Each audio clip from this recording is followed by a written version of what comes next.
Hello student, आज S education में आप सभी का स्वागत है। तो कल हम लोग नंबर सिस्टम का बेसिक मैथ का पार्ट नंबर 1 देखे थे। आज देखेंगे पार्ट नंबर 2। पार्ट नंबर 2 में संख्या पद्धति है और संख्या पद्धति में है सम संख्या किसे कहते हैं या इवेन नंबर किसे कहते हैं। तो सम संख्या यानी जो संख्या 2 से पूर्णतः विभाज्य हो उसे सम संख्या कहते हैं। जैसे मान लेते हैं 2, 4, 6, 8, 10, 12। अब इसमें क्वेश्चन पूछेगा कि सबसे छोटी सम संख्या कौन सा है। तो सबसे छोटा सम संख्या हमारा क्या है, तो 2 है। अब उसके बाद है विषम संख्या या ऑड नंबर किसे कहते हैं। विषम संख्या यानी जो संख्या 2 से पूर्णतः विभाजित न हो उसे हम विषम संख्या कहते हैं। जैसे 1, 2, 3, 4, 5, 3, 5, 7, 9, 11, 13, 15 यानी ये सब जो है 2 से पूर्णतः विभाजित नहीं है, तो इसे हम क्या कहेंगे, विषम संख्या कहेंगे। जैसे अब इसमें क्वेश्चन पूछेगा कि सबसे छोटी विषम संख्या कौन सा है। तो सबसे छोटी विषम संख्या हमारा 1 है। अब उसके बाद है भाज्य संख्या किसे कहेंगे या कंपोजिट नंबर किसे कहते हैं।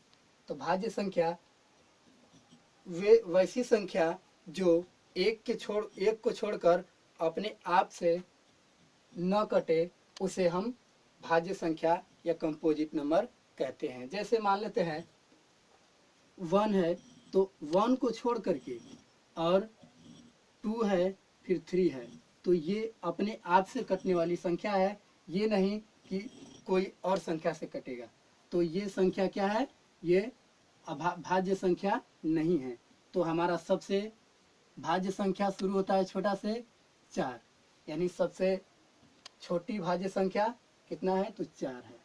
अब उसके बाद है अभाज्य संख्या किसे कहेंगे या को प्राइम नंबर किसे कहेंगे।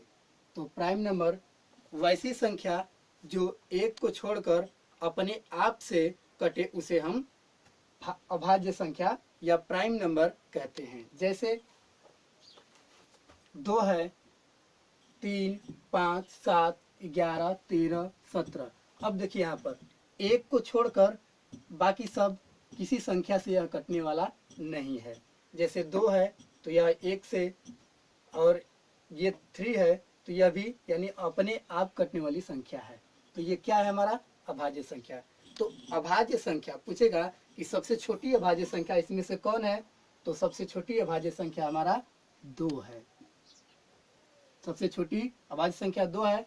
अब उसके बाद है सह अभाज्य संख्या या को प्राइम नंबर किसे कहते हैं। वे दो संख्या जो जिसका HCF केवल 1 हो, वे दो संख्या जिसका HCF 1 हो उसे हम को प्राइम नंबर या सह अभाज्य संख्या कहते हैं। तो इसमें जैसे मान लेते हैं 2 और 3 का HCF निकालेंगे तो इसका HCF केवल 1 ही होगा। उसी तरह 4, 7 का भी निकालेंगे तो इसका HCF भी केवल 1 होगा। तो इसी तरह जिसका HCF 1 आए या मस 1 आए तो उसको हम सह अभाज्य संख्या कहते हैं। अब उसके बाद है परिमेय संख्या किसे कहते हैं। परिमेय संख्या P/Q, जहाँ Q बराबर Q equal not 0, P equal 0, यानी कि जो संख्या P/Q के रूप में हो उसे हम परिमेय संख्या कहते हैं। जैसे मान लेते हैं यहाँ पर 8/4, उसके बाद 6/5, फिर 4/5, उसके बाद 3, 0, ये सब हमारे क्या है, तो परिमेय संख्या है। जैसे P है P/Q, तो ऊपर P का मान 0 होगा या P के मान के यहाँ 0 रखेंगे तो यह हमारा क्या हो जाएगा, परिमेय संख्या। अब वही Q का मान अगर रखे 0 तो यह हमारा परिमेय संख्या नहीं होगा। इसलिए 0/2 रख सकते हैं, 0/4 रख सकते हैं, लेकिन 4/0 नहीं रख सकते हैं। इसलिए यह परिमेय संख्या हमारा कौन कौन सा हो जाएगा, तो एक 0 हो जाएगा और 4/5 3, उसके बाद 0/4 और 0/2 यह परिमेय संख्या है। उसके बाद अपरिमेय संख्या किसे कहते हैं? अपरिमेय संख्या इरेशनल नंबर किसे कहते हैं? यानी वैसी संख्या जो p/q के रूप में न हो उसे हम अपरिमेय संख्या कहते हैं। जैसे मान लेते हैं p/q के रूप में 2 हो जाएगा, 5 हो जाएगा, 3 हो जाएगा, √3, √5 भी हो जाएगा। ये सब क्या है, हमारे अपरिमेय संख्याएं हैं। अब इसी में पूछेगा कि सबसे छोटी अपरिमेय संख्या कौन सा है, तो सबसे छोटा अपरिमेय संख्या 2 को रख सकते हैं।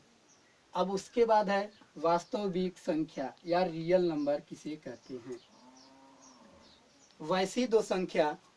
वैसी संख्या जिसमें परिमेय और अपरिमेय दोनों सम्मिलित हों उसे हम परिमेय संख्या, वास्तविक संख्या कहते हैं या रियल नंबर कहते हैं। जैसे 3, -2, 22/7, √5 ये सब हमारे क्या हैं, तो वास्तविक संख्याएं हैं।